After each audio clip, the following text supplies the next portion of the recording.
So I keep saying they're trying to turn us into robots. Seriously, bro. Listen to this title. Listen to this title. Could there be soon digital copies of your heart? Digital copies of your heart. Robots. On the edge of Barcelona, researchers are working on an ambitious project that could change the future of healthcare, centered around the body's most crucial organ. Thanks to advances in science and technology, our understanding of the human heart is getting better and better, so much so that we can create digital copies of it. But as I'm about to find out, that involves some serious computer power. This is the home of Europe's latest supercomputer. We've been invited in right as it's being switched on. Here we go. So this is the supercomputer. This is my Node 5, the new system we are installing in Barcelona. So it's more than 7,000 nodes. To put that in context, your personal computer or laptop would usually count as one node. Yes. And every cabin of this is having 102 disks, every one of 18 terabytes. So the total room capacity is 350 petabytes. One of the characteristics of the system is the weight. You want to try to push it? Oh, yeah, this is heavy. It's heavy, huh? Very heavy, yeah. And expensive. I feel like I'm in a china shop trying not to break anything. So all the supercomputer is connected by a high-speed network. We have built these glass tiles so you can see all the infrastructure. Yeah. All of this computing power is generating a lot of heat. So now this is the back part, where all the cables are coming through from the basement, and this is the heat you cannot feel on the TV. There are pipes carrying cold water to cool it all down. The hot water that comes out is used to heat the rest of the building. The supercomputer is able to contribute to research in many different fields at the same time, from engineering to predicting climate change. But researchers here are also using it to study the human body and do medical tests virtually. Today we can model a beating heart, so we can model the physiology, the mechanical contraction of the tissue, of the muscle, and also the fluid, the blood mechanics inside the ventricles and atria and vessels. And if you kind of peel back the skin, as it were, of the virtual heart, it's basically lots of numbers and maths and calculations. Nature can be interpreted using mathematics. We describe your heart with equations in a mathematical model, and then this mathematical model is translated to a computer program. The beating hearts created are not generic. They can be based on an individual's data and used to determine if different drugs or treatments will actually work for that person. You know what? So what's stopping from my heart from being hacked by some hacker in another country? That's what I'm thinking about the entire time. I couldn't help it. I couldn't help it. I don't want to live in a world where I think about my heart being hacked into and taken control of. And now I'm being manipulated. In a very similar way that in a real clinical trial in which you test a therapy on a cohort of people, we can do the same but on a cohort of virtual hearts. By exploring different pathways for innovation, they can have better products, faster, cheaper, and more sophisticated, that can come finally to the patient. It's estimated it would take 57 billion years for a human to attempt the calculations needed to create a beating heart. The supercomputer can do it in just 9 hours. This latest update in the tech will help scientists delve even further into healthcare, But that requires medical staff and patients to trust the technology. The team here aren't just going to stop at hearts. They'd like to create a full replica of a human, but with all the different movements and contractions that happen internally that we don't even think about, there's still a long way to go before that's possible. Can you imagine getting home from a long day's work, having to take your heart out and plug it up, charge it? You know what I'm saying? They're turning us into Iron Man, pretty much. You're gonna be able to reach in your chest, take your heart out, and then go sit on the charger for the night. I don't know how you're gonna survive after that, but I don't know. But we begin with a decades-long fight to release a wrongfully convicted man in Missouri. In 1990, faulty testimony in a murder investigation led to the conviction and life sentence of Christopher Dunn. He has spent more than 30 years behind bars. 48 Hours correspondent Aaron Moriarty looks into how a state law is keeping Dunn locked up, despite having long proved his innocence. I'm Christopher Dunn, an innocent man who's been in prison for a crime in which I did commit, who's afraid that I may die in prison. 51-year-old Christopher Dunn says he's running out of time. He's had 3 heart attacks since he was incarcerated more than 33 years ago. I'm still trying to figure out what is justice in Missouri. A shot in the dark just after midnight on May 19, 1990, killed 15-year-old Rico Rogers and put 18-year-old Christopher Dunn behind bars. Dunn says he was home with his mother and sister at the time. I couldn't tell you who Rico Rogers was to save my life. Had you ever met him? Did you Never know? met him.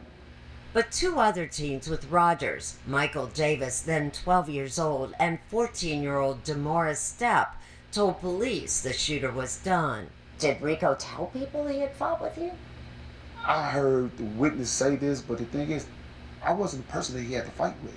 While there was no evidence to support the teen's claim, Dunn's public defender urged him to take a deal. She wanted me to... And that says it all right there. As soon as you said those 2 words, public defender. Public defender. Like, when you have no representation, that's the worst thing that can happen to you. Plead guilty for 10 years. Why didn't you take the deal? I didn't do the crime. I didn't do it, so why am I going to sit there and say that? Dunn's trial in the summer of 1991 was over in a single afternoon.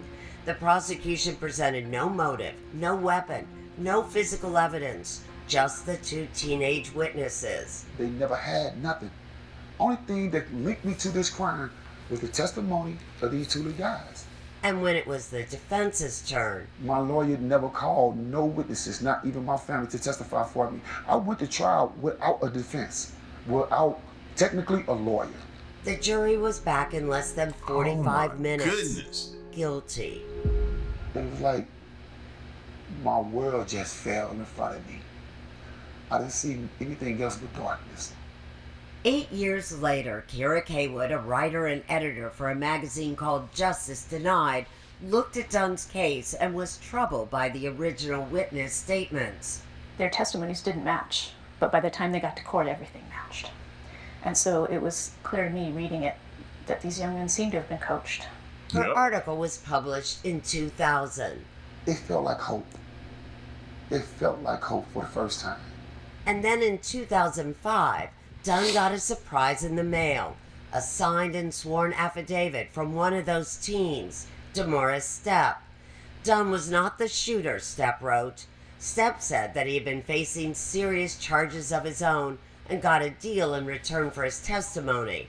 I lied on Chris Dunn to save myself. It says it right there. I lied. Why is he still like, this is starting to remind me of the movie Life. Remember in Life where Martin and them finally got pardoned because the dude, he told him he was going to pardon him, went upstairs and died on the bathroom toilet. Remember that part of Life? Why is he still in it? Admitted that he lied. And I felt like a kid in the candy store. I felt like it was Christmas all over again. Kira Kaywood then hired an investigator to find the other witness, Michael Davis. And how difficult was it to find Michael Davis? With that name, It's like John Smith, right? You could have just walked away. Why didn't you?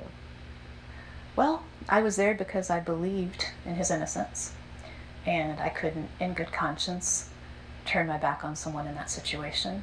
And Kaywood's interest in the case by then, she says, had become very personal. We got married right here in this visiting room. Held hands in the presence of my mother and my sister Dolores. This is a man who could spend the rest of his life in prison. Jeez. And you choose to marry him. You may never get a chance to live with him. That's true. It took nearly a decade to find the other witness, Michael Davis. I didn't see no shots. No Okay. man. We ran. Davis, then in jail in California, admitted to an investigator that he too lied at Dunn's trial. Did we see Dunn do it? No. Okay. No, nobody seen Dunn do it. You thought at that point, Chris is going to come out. Oh yeah, we were ecstatic. But it never happened. In September 2020, after a post-conviction hearing, a judge ruled this court does not believe that any jury would now convict Dunn under these facts. But the judge also said that under Missouri law, he couldn't free Dunn because he's not on death row. He thought that no juror would convict Chris, which means that's synonymous with innocence, right? And he sits in prison.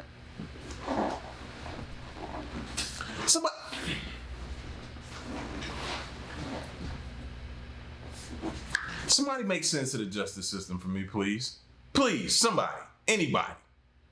I mean, I feel like a 5-year-old at this point could do better.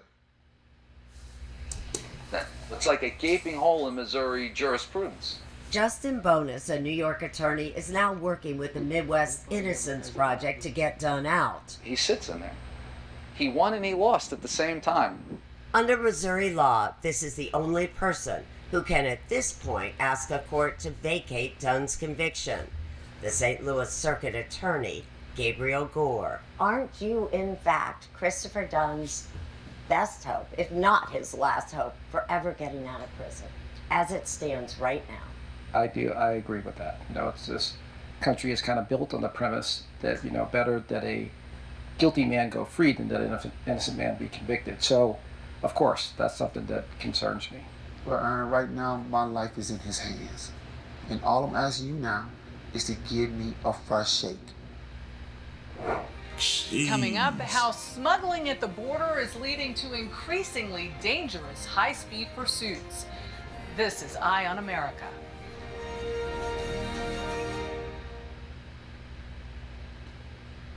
Welcome back. Rampant cartel activity, including drug and human trafficking, is endangering motorists in one Arizona county. Chris Van Cleve rides along with law enforcement officials who are risking their lives on the road to catch the perpetrators. A high-speed pursuit near the border in southeast Arizona. It's just another night for sheriff's deputies trying to contain a problem turning rural Cochise County into a raceway for cartel-led human smuggling. It is 100% Uber for the cartels. The day started with us on patrol with Deputy Chris Oletsky, a 20-year Marine veteran who joined... I don't know. That's kind of one ride along that I wouldn't be wanting to go on, bro. I mean, I'm all for the thrill, but I just feel like they're going to be like returning fire. You see how fast they driving? They ain't trying to pull over. No, and they ain't trying to go to jail. Joined the sheriff's department about 3 years ago. Sir, how are you? He's part of a 5-man team focused solely on intercepting human smugglers. How often are you seeing high-speed pursuits? I mean, to give you an idea, I think it was this Tuesday there were 5, I think, in about 2 hours, maybe 3 hours. 5 pursuits in just a few hours in a single county, covering about 6,200 square miles, roughly the size of Connecticut and Rhode Island combined, with 83 miles of Mexican border and just 99 sworn deputies. Approximately 70 miles. Driver crashed and made a run for it as his car caught on fire. I can't see the release. Hang on. With a migrant in the trunk. Get out, come on. Deputies managed to get him out unhurt. Smuggling and trafficking drugs, humans, it's every day. It's every day. County Sheriff Mark Daniels. And every time I hear a deputy or an officer or an agent say, we're in pursuit, we have a fare to yield, I cringe because right there, my citizens are placed in danger. And that's a reality. In October 2021, a 16-year-old suspected smuggler crashed into a 65-year-old headed to her own birthday dinner. She died. Arizona passed a strict new felony human smuggling statute trying to address the problem. The sheriff says the vast majority of the more than 400 arrested since are American citizens who came from out of town, many recruited by drug cartels using social media. Messages like these intercepted by investigators promising would-be drivers thousands to race migrants away from the border.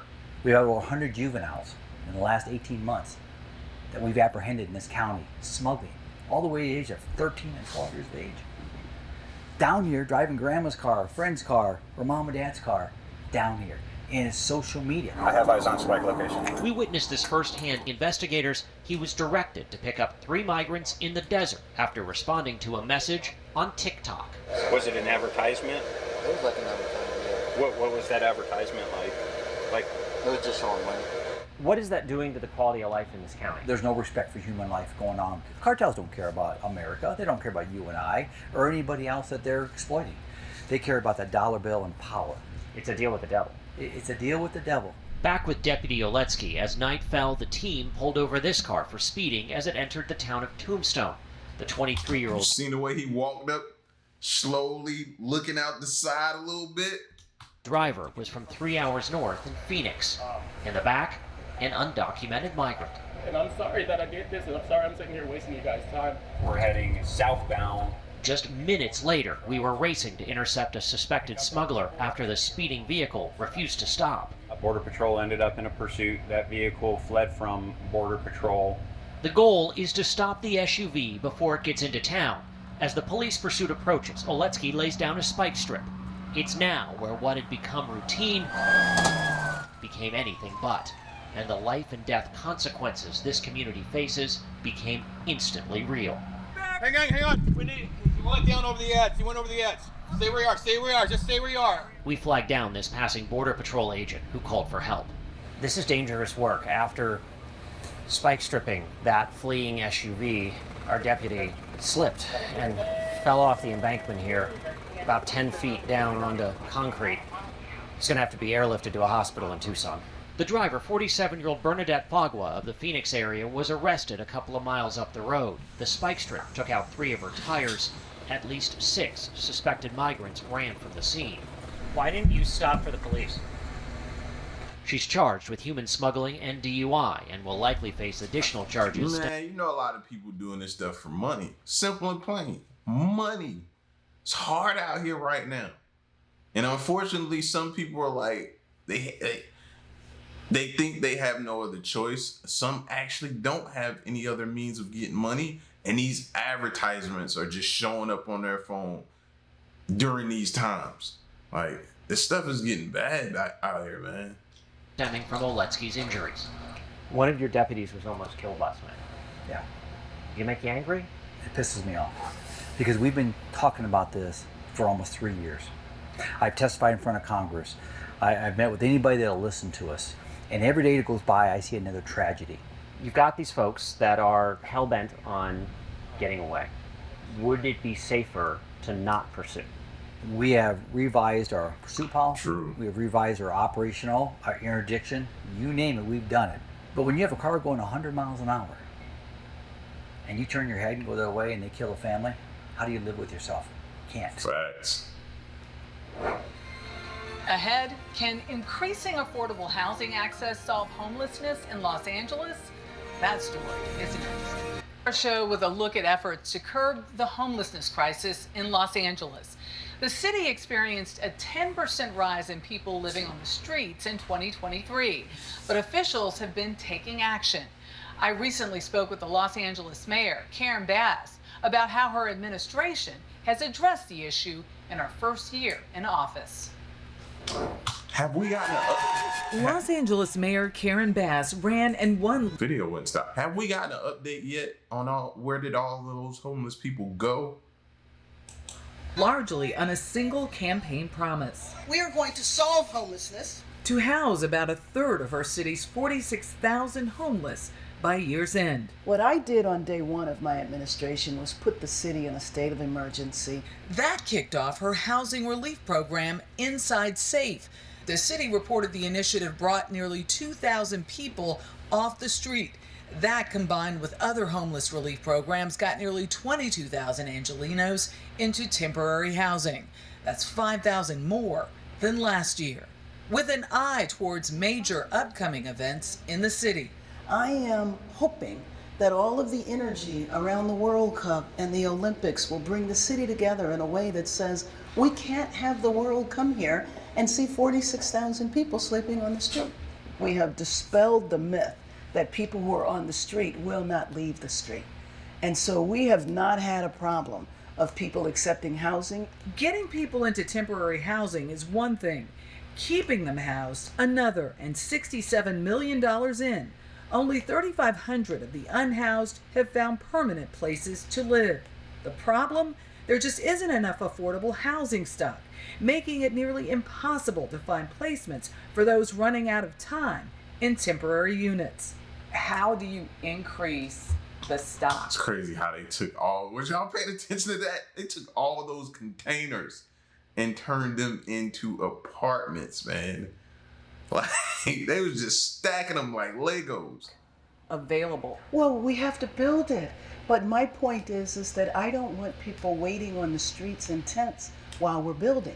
That's why we're getting them off the street, providing motel rooms for them, while at the same time we are expediting building. Mayor Bass issued an executive order allowing Inside Safe to use vacant residential hotel rooms, many of which are permanent housing for low-income residents, as interim housing, which some say solves one problem and creates another. The idea of removing the already too few permanent units we have, I think is the wrong policy at this time. Barbara J. Schultz is Director of Housing and Justice at Legal Aid Foundation of Los Angeles.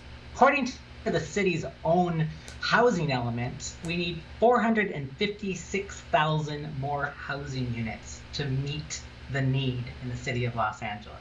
And 185,000 of those are needed for low-income Angelenos. There's also the challenge of matching funding sources to specific communities, like the one at Summit View Apartments, which serves only homeless veterans. After I got out the Army, I was suffering from clinical depression. When 26-year-old Gene Casimir left the Army, he moved to Los Angeles, but couldn't find work. Here, he was able to get the mental health and employment services to get back on his feet. I say this is the best place I ever found. Where were you before? Well, before I was living in a shelter for a year. We want to be sure nothing triggers falling back into homelessness. Stephanie Klasky Gamer is president and CEO of the nonprofit LA Family Housing, which developed Summit View. In order to realize a vision of providing more supportive housing for people in need, there's a little bit of the city, the county, the state, federal government, and private investors to make this happen. That complexity is part of the problem, especially in the midst of a post-COVID economy with high inflation where housing the poor isn't profitable. Until we spend the money directly on housing, we're not going to have an impact on homelessness.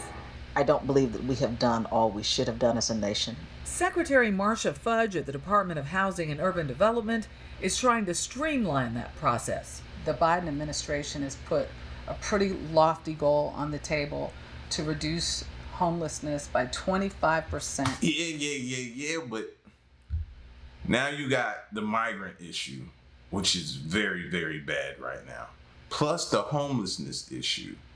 And it's like,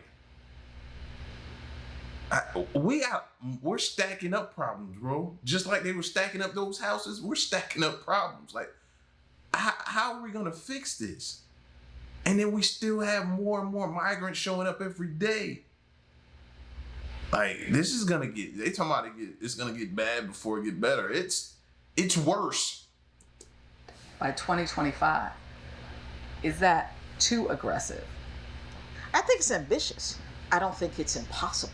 To aid the effort, Secretary Fudge raised the value of housing vouchers, and released $50 million to support homeless youth.